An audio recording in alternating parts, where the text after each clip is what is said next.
Haleluya, haleluya. Jumpa lagi dengan saya, nama saya Tina Sitorus. Hari saya akan membahas tentang pendeta Dr. Erastus Sabdono, ya Bapak Ibu ya, yang mengajar kenosis. Ya. Ini baru Bapak Ibu, yang tanggal 19 dia secara langsung, ya Bapak ini secara langsung ya, mengenai kenosis ya.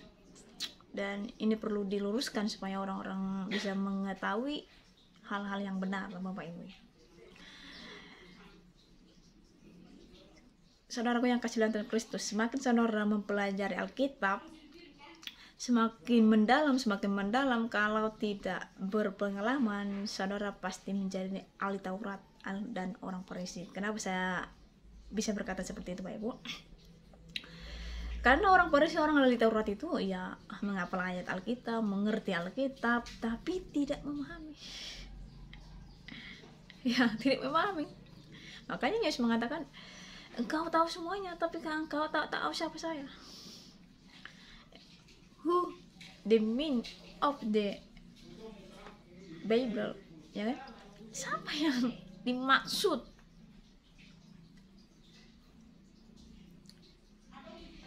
Jadi mempelajari Alkitab ini tidak gampang, Bapak Ibu. Ya, makanya ada sebagian orang nggak percaya kepada Yesus dan menganggap bahwa dia adalah manusia seperti kita, seperti para nabi. Biasa aja, nggak ada kelebihannya gitu, kelebihannya ya untuk ditinggikan gitu loh. Makanya orang nggak pernah berdoa di dalam nama Yesus Kristus, karena mereka menganggap bahwa Yesus itu hanya biasa aja gitu loh, ya kan? Jadi mempelajari Alkitab ini bukan pakai semakin saudara sekolah tinggi, berteologi, nggak akan sampai ke sana.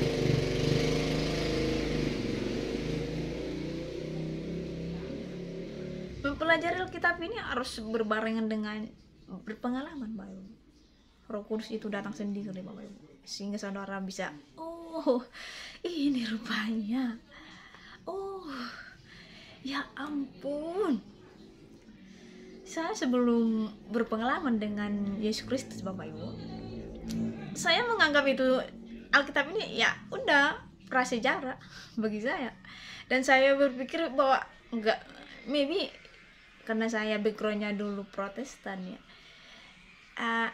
I never believe miracle ya, saya nggak pernah percaya akan ada keajaiban, mujizat ya, karena bagi saya itu adalah Alkitab ini adalah prasejarah yang pernah sudah terjadi.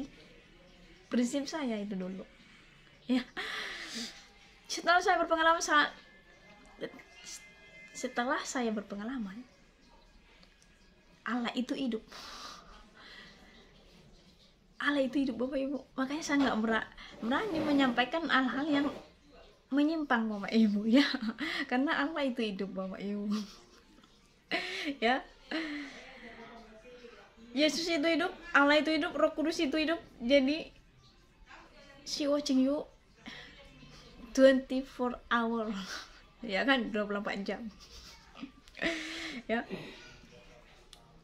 Oke, kita dengarkan dulu apa yang disampaikan oleh Pak Pendeta Dr. Erastus Sabdono ini ya. Sangat mengejutkan ya. Bagaimana pengikutnya ya, ngeri ya. Itu jangan dibayangkan Yesus pernah punya. Karena Yesus harus mati di kayu salib baru ditinggikan. Amin. Yesus bangkit baru diurapi jadi Kristus. Maka dikatakan di dalam Kisah Rasul pasal 2:36, kamu yang kamu salibkan itu dijadikan Tuhan. Kalau dia tidak bangkit, tidak diurapi, tidak menjadi raja dengan segala raja. Amin, saudara. Paham maksudnya? Nggak ada yang gratis. Jadi, tapi Yesus mengklaim kepastian itu. Permuliakan aku dengan kemuliaan yang aku miliki di hadirat. Oh, tangan saudara.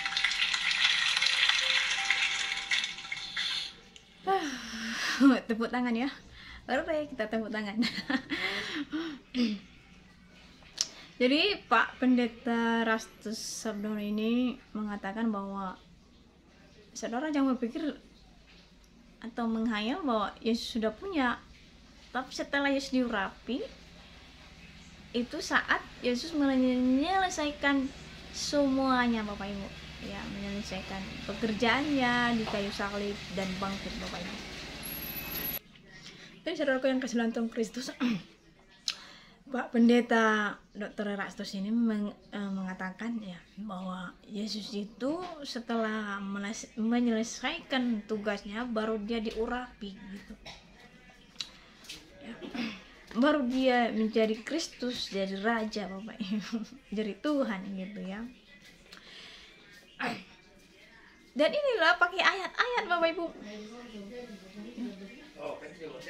Nah, kan pakai ayat, iya pakai ayat semuanya sampai nggak tahu lagi siapa Yesus, ya. Ada orang yang only Jesus, ada orang anti Yesus. Jadi berkeliaran lah ajaran-ajaran yang nggak kurang sehat ya di YouTube ya. Terlalu ngeri ya. Jadi saudara-saudara yang kasih dalam Tuhan Kristus, banyak-banyaklah berdoa, minta Roh Kudus supaya saudara bisa membedakan ajaran-ajaran yang kurang sehat, supaya saudara tidak terperangkap oleh mereka ya. Yesus itu Bapak Ibu 100% manusia, 100% Tuhan itu sendiri. Kenapa saya mau bisa mengatakan seperti ini Bapak Ibu? Ya. Karena semenjak Gabriel menyampaikan kabar baik Bapak Ibu, ya, itu kepastian Bapak Ibu, itu benar ya. Kita baca dulu ya, Lukas 1 ya, Lukas 1 ayat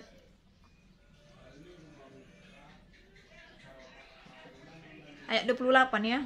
Saya akan bacakan ya, supaya saudara bisa mengerti siapa Yesus itu. Karena banyak di luar sana yang anti Yesus Bapak Ibu ya, yang nggak mau menyembah Yesus, yang nggak mau berdoa di dalam nama Tuhan Kristus ya, karena mereka menganggap bahwa the same like you, like me ya kan, like di nabi-nabi ya kan.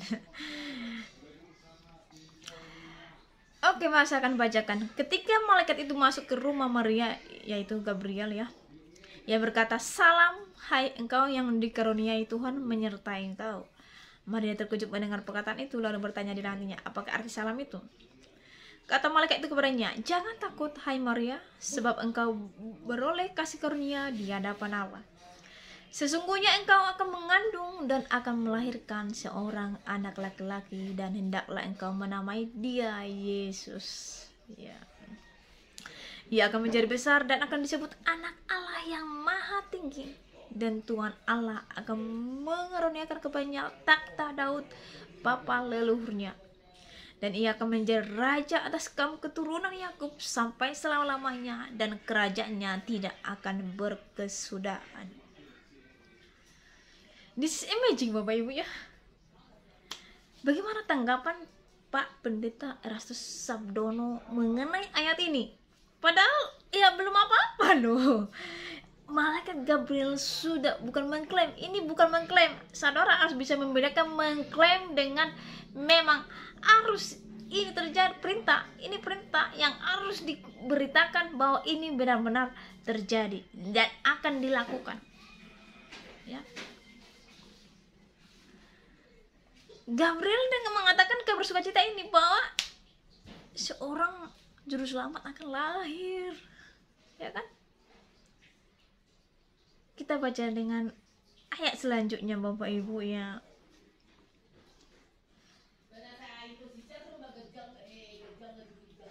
Yesus disunat dan diserahkan kepada Tuhan. Simeon dan Hana. Jadi Simeon ini Bapak Ibu, dia itu ya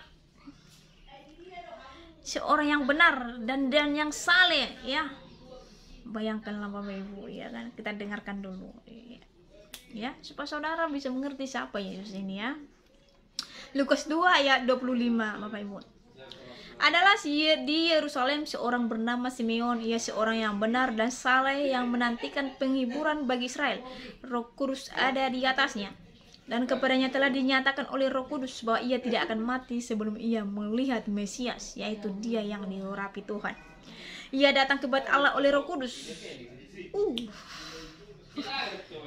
Jadi kata Pak Pendeta Erastus, di perjanjian lama tidak ada anak Allah diurapi. Ya memang betul. Karena di perjanjian lama belum muncul sosok itu, yang muncul di sosok perjanjian baru. Jadi berbahagialah Pak Pendeta Erastus Sabdono telah lahir di perjanjian baru, Bapak Ibu. Ya. Dan saya beruntung. Kalau saya lahir di perjanjian lama, berarti saya rugi, Bapak Ibu. Kenapa saya bilang rugi? Karena saya tidak tahu apa level saya jadi nabi atau apa ya kan. Kalau level saya nabi masih enak, karena hanya nabi dan seorang Lewi yang bisa komunikasi dengan Tuhan itu sendiri. Itulah makanya saya bilang tidak enak lahir di perjanjian lama. Ya, kalau ada dosa saudara ya perlu pergi ke nabi, ke Lewi, bawa persembahan. Jadi nggak enak, Bapak Ibu ya. Jadi berbahagialah saudara yang lahir di perjanjian baru. Saudara tidak perlu lagi pergi kepada pendeta, oh tolong doakan saya, tolong sembuhkan saya. Tak perlu, Bapak Ibu. Karena tirai sudah terbelah. Artinya Bapak Ibu, yourself can come to Christ. Ya, itu Bapak Ibu ya. Jadi berbahagialah saudara sekarang lahir di perjanjian baru ini. Saudara bisa datang kepada Tuhan yang hidup, Bapak Ibu. Amin. So, sebenarnya banyak ayat-ayat pendukungnya, Bapak Ibu ya. Kalau saya baca nanti ini semuanya saya buka-buka, nggak cukup nanti waktu ya kan. Ya kan. Jadi saya apakan aja lah. Waktu Yesus dibaptis, ya, waktu Yesus dibaptis, apa yang terjadi, Ibu? Yesus dipermuliakan, ya, Yesus dipermuliakan, Bapak Ibu. Ya, waktu Yesus berdua di Gunung Sinai, yang menyaksikan ada 3 murid, Bapak Ibu. Yesus dipermuliakan di sana. Bayangkan, Bapak Ibu. Ya. Bayangkan Pak Pendeta Erastus, ini ayat ini. Jadi Yesus diurapi bukan karena dia menyelesaikan tugas, Bapak Ibu. Ya, memang dari awal pun ya memang Yesus ada juru selamat. Yesus ada raja. Ya kan? Kalau saudara baca, Bapak Ibu, di bahasa Inggris enak banget pengertian ayat Alkitabnya ya. Bapa dan Roh Kudus itu di inside ya, di dalam Yesus, Bapak Ibu ya. Makanya Yesus bisa mengatakan bahwa jika engkau melihat saya sudah melihat Bapa, Bapak Ibu. Ya. Makanya sebelum Yesus ready ya kan, Yesus mengatakan, Eli Eli sabachthani, Allah Allahku kenapa engkau meninggalkan saya? Rohnya keluar, Bapak Ibu. Bapak itu keluar, makanya Yesus mati. Kalau roh saya keluar, pasti saya mati, Bapak Ibu. Beda dengan bersemedi, ya bersemedi rohnya keluar, Bapak Ibu. Tapi nggak bisa diganggu orang. Kalau diganggu orang nanti bisa ya ready ya kan. Makanya kalau orang yang bersemedi itu ya sendiri, Bapak Ibu ya. Jadi seperti itu, Bapak Ibu ya. Karena ada Bapa di dalam Yesus, Bapak Ibu, inside. Karena Bapa dan Roh Kudus ini adalah tak terlihat, ya tak terbatas gitu. Makanya dia maha hadir ya. Ya. Yesus memang maha hadir. Tapi kalau Yesus maha hadir, Bapak Ibu, waktu dia menjadi manusia, orang kaget. Makanya Yesus perlu mati, Bapak Ibu. Ya, supaya kembali seperti semula bahwa dia maha hadir. Ya, kalau Yesus hanya manusia terus Bapak Ibu, takut nanti manusia tiba-tiba Yesus hadir. Contoh di ayat Alkitab, Yesus mengatakan kepada murid-muridnya, ya udah pergilah duluan ke saudara-saudaraku, murid-muridku, pergilah dulu kalian, nanti saya akan menyusul. Tiba-tiba para murid melihat, sehari-hari, kata orang Batak, sehari-hari Yesus satu sonin kan. Yesus kok bisa sampai ke sana? Dia jadi duluan dari kita gitu. ya kan. Ini jadi sampai naik apa Yesus kenapa pesawat kan nggak ada ya, naik apa Yesus kok bisa dia duluan sampai ke sana gitu ya kan. Jadi kalau Yesus melakukan seperti itu orang takut Bapak Ibu ya, karena mindset manusia kan seperti ini, sama-sama manusia kok bisa dia cepat kali ke sana gitu. Yang kedua, waktu para murid mendayung tiba-tiba kos hantu. Yesus mengatakan saya nggak hantu. Ya kan, karena Yesus tiba-tiba hadir Bapak Ibu ya, sket lah orang ya kan, pasti orang kan terkejut gitu loh, tiba-tiba Yesus muncul gitu loh, padahal di laut kan sket. Contoh lagi, tiba-tiba Yesus mati dan bangkit, dan para murid dan para rasul dan ibunya, saudaranya ada berkumpul di situ Bapak Ibu. Tiba-tiba padahal pintu tertutup Bapak Ibu ya, tiba-tiba Yesus datang ke tengah-tengah mereka, kan terkejut Bapak Ibu, terkejut. Jadi itulah makanya Bapak Ibu harus sempurna untuk sempurna. Yesus sudah sempurna, tapi untuk melakukan itu Bapak Ibu harus mati di kayu salib supaya dia kembali dari awal semula, bahwa dia adalah Allah Maha Hadir, supaya orang tidak takut gitu loh. Ya kan ya. Jadi Allah itu hadir, Maha Hadir, dia ada hari ini Bapak Ibu ya.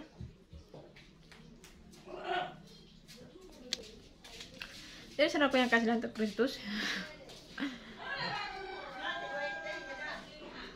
Yesus itu adalah Tuhan Bapak Ibu dari awal Bapak Ibu ya kan, sampai kekekalan ya. Makanya tirai itu terbelah Bapak Ibu, supaya saudara bebas datang siapa saja pun datang Bapak Ibu ya, nggak perlu pakai pengantara ya, pendeta ya, nggak perlu ya. Jadi yang menyelamatkan diri saudara ya diri saudara ya kan, nggak perlu pakai orang ya. Dulu kan ribet, kita pergi ke Nabi atau ke Lewi, kita bawa sesajen ya, seperti sesajen lah itu namanya kan, burung yang tak bercacat atau domba yang tak bercacat atau apalah itu ya kan. Sekarang kita tidak perlu hal-hal itu Bapak Ibu, kita perlu hati ini yang penting dijaga Bapak Ibu. Hati ini harus bersih ya, no black ya kan. Ya kan?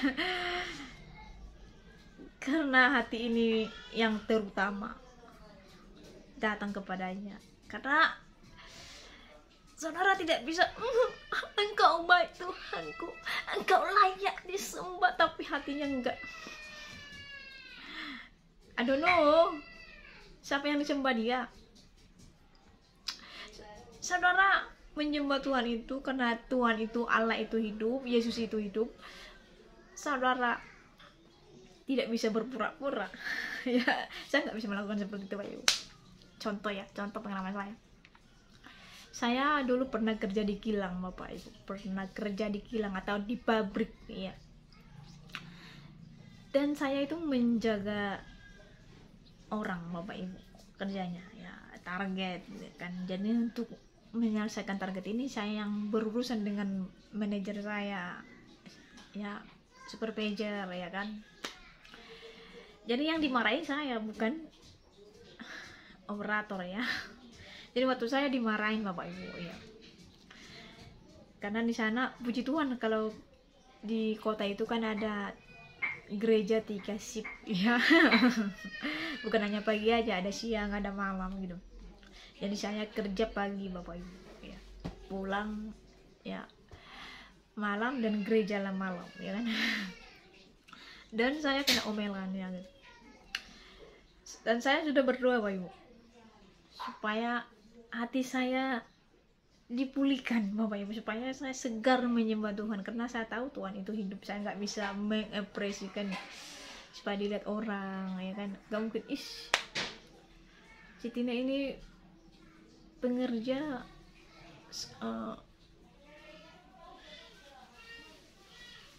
pas pula duduk di depan ya kan, duduk di depan kok lemah sekali, nggak ada semangat, mana nih nggak contoh gitu.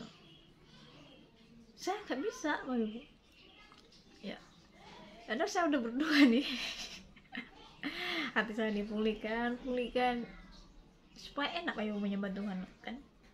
Kalau ada beban ini menyembah Tuhan itu nggak enak ya kan, harus kita selesaikan dulu Bapak Ibu. Saat di penyembahan mulai Bapak Ibu, baru di situ saya disegarkan hati saya. I never remember what apa yang tadi saya dapatkan tadi omelan itu tadi Bapak Ibu ya kan. Jadi saat penyembahan baru di situ saya enak banget, lega Bapak Ibu, menyembah free gitu, kita nggak ada beban gitu ya. Saya nggak bisa bertopeng ya gitu, saya nggak bisa seger gitu ya jadi Pak Pendeta Rastus ya, Yesus itu bukan hanya setelah dia menyelesaikan tugasnya bangkit baru dia diurapi jadi Kristus ya, jadi raja, bukan ya. Memang dari semula dia memang raja dan raja segala raja dan juru selamat, dan dia telah diurapi Bapak Ibu ya, amin. Bukan karena dia menyelesaikan dia diurapi, tapi memang dari awal dia diurapi sampai orang-orang terkejut. Ini berumur 12 kok pandai banget gitu loh ya. Waktu Yesus kan Maria dan Yesus ya dibawanya ke Yerusalem ya kan, dan Yesus tertinggal di situ kan. Dan orang kan terkejut, ini masih berumur segini kok pandai kali gitu ya. Siapa? Berarti kan dia udah diurapi memang ya kan.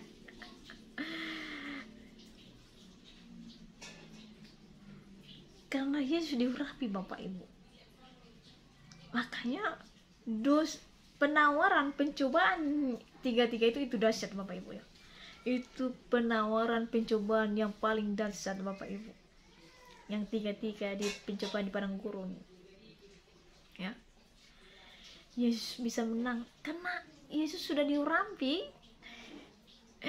ya, sudah diurapi di situ, makanya dia bisa menang. Coba manusia seperti kita pasti jatuh karena Yesus sudah pernah jadi manusia dan mengatakan perkataan ini, saya tahu tubuh ini lemah, saya tahu tubuh ini lemah.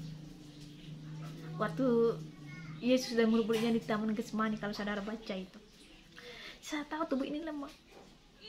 Makanya Yesus sudah pikirkan matang-matang Bapak Ibu, Allah kita sudah pikir matang-matang bahwa manusia ini nggak akan sanggup melakukan perjanjian lama, hukum Taurat nggak sanggup. Makanya perlu juru selamat turun ke bumi ini untuk menyelesaikan semuanya. Dia bukan meniadakan hukum Taurat, tapi menggantikan hukum Taurat itu supaya manusia ini mampu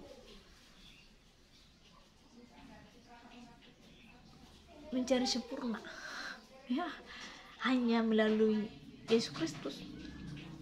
Just only believe it Bapak Ibu ya. Gak ada orang yang sanggup melakukan hukum Taurat, karena Yesus sudah mengatakan tubuh ini lemah tubuh ini lemah ya kan.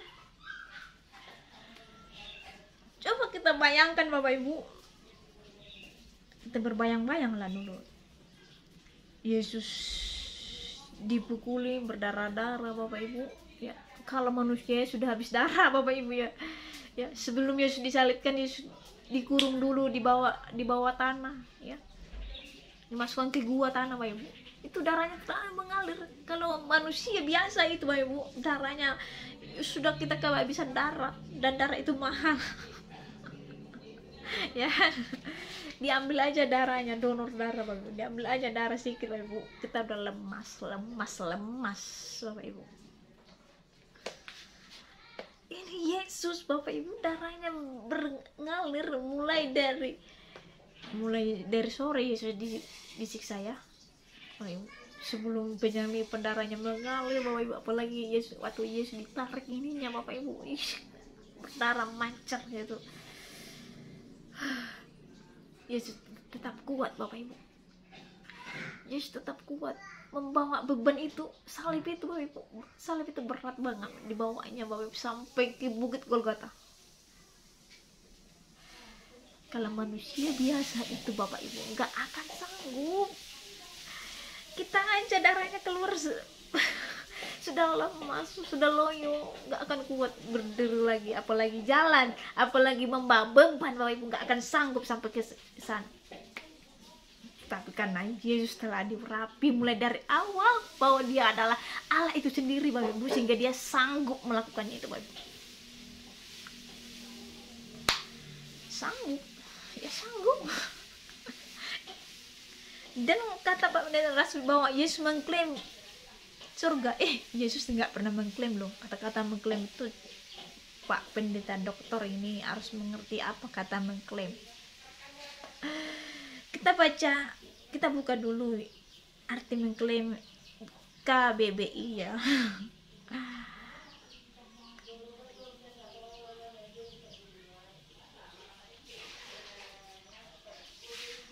Ya, apa arti mengklaim? Ya, supaya saudara jangan sampai sembrono khotbah seperti ini ya di depan publik. Ya, saudara mengklaim. Kata mengklaim ini Bapak Ibu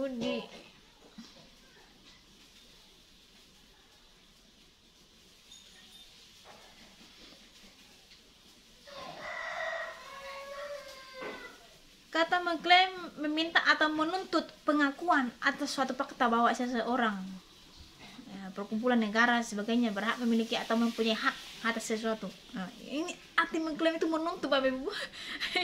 Ngeri kali ya, bahwa Yesus menuntut, mengklaim surga. Ya, ngeri kali Pak Pendeta Rasul khotbah seperti ini di mimbar. Yesus tidak pernah mengklaim, memang dia sudah memiliki dari awal bahwa dia memang dari surga. Kita baca ayatnya, kalau pakai ayat banyak ayatnya sebenarnya, ya.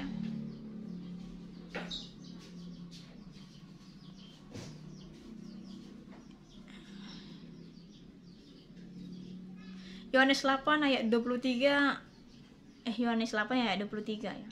Lalu ia berkata kepada mereka, kamu berasal dari bawah, aku dari atas. Kamu dari dunia ini, aku bukan dari dunia ini. Yesus sudah mengatakan ini Bapak Ibu. Jadi Yesus bukan mengklaim Bapak Ibu. Arti mengklaim ini, contohnya saya mengklaim jadi orang kaya, atau saya mengklaim saya akan ini, akan itu, akan ini. Yesus bukan mengklaim, memang dia memang berasal dari surga. Ya, ini perlu diluruskan Bapak Ibu. Ya, ini perlu diluruskan. Jangan sembarangan, aduh nggak enak. Sebenarnya Bapak Ibu nggak enak Bapak Ibu jadi penginjil, nggak enak. Karena ini harus dipertanggungjawabkan. Kan apa yang kau sampaikan itu harus saudara pertanggungjawabkan nanti Bapak Ibu di pengadilan nanti. Apalagi dosa yang mengajarkan kesesatan Bapak Ibu, sama hukumannya dengan malaikat terjatuh itu, fall angel itu sama. Jadi neraka itu ada dua tingkatan Bapak Ibu, maksudnya ada dua bagian ya. Dosa biasa hanya lautan api, tapi orang yang memakai chip 66 ya, orang yang menyembah binatang 66 itu nabi-nabi palsu, fall angel ya, malaikat terjatuh itu terbuang itu lautan api tambah belerang. Bayangkan saudaraku, lautan api tambah belerang ya. Yesus bukan mengklaim, tapi memang dia berasal dari sana Bapak Ibu. makanya dia sempurna. Dia manusia 100%, tapi dia sempurna, bukan macam kita nggak sempurna Bapak Ibu. Saya bukan sempurna. Hanya sempurna itu hanya Yesus. Hah? Hanya Yesus yang sempurna Bapak Ibu, ya. Nggak ada manusia seperti Yesus Bapak Ibu yang sempurna 100%. Ya, ya. Nabi saja bisa jatuh, apalagi saya nggak nabi, ya kan? Apalagi saya nggak tertulis di Alkitab, ya kan? Hanya itu kelebihan kita. Kelebihannya apa Ibu? Ya, kita bisa datang kepada Yesus kapan saja, ya. Kapan saja kita bisa datang kepada Tuhan. Ya, namanya hilap itu hal biasa Ibu, karena kita manusia. Selagi kita masih hidup, pasti ada banyak cobaan Ibu. Tapi Tuhan berbicara, 7 kali jatuh 7 kali bangkit, ya. Ya kan? Bangkit lagi, ya, terus lagi. Berdoa lagi, jatuh, berdoa lagi, pengampunan sampai saudara die, ya kan? Tetap itu. Namanya kita manusia tidak sempurna. Ya. Terus kita belajar proses, ya kan? Sampai sempurna, yaitu kematian. Dimana saudara pilih surga dan neraka, itu hak pilihan. Sampai di sini Tuhan Yesus berkati.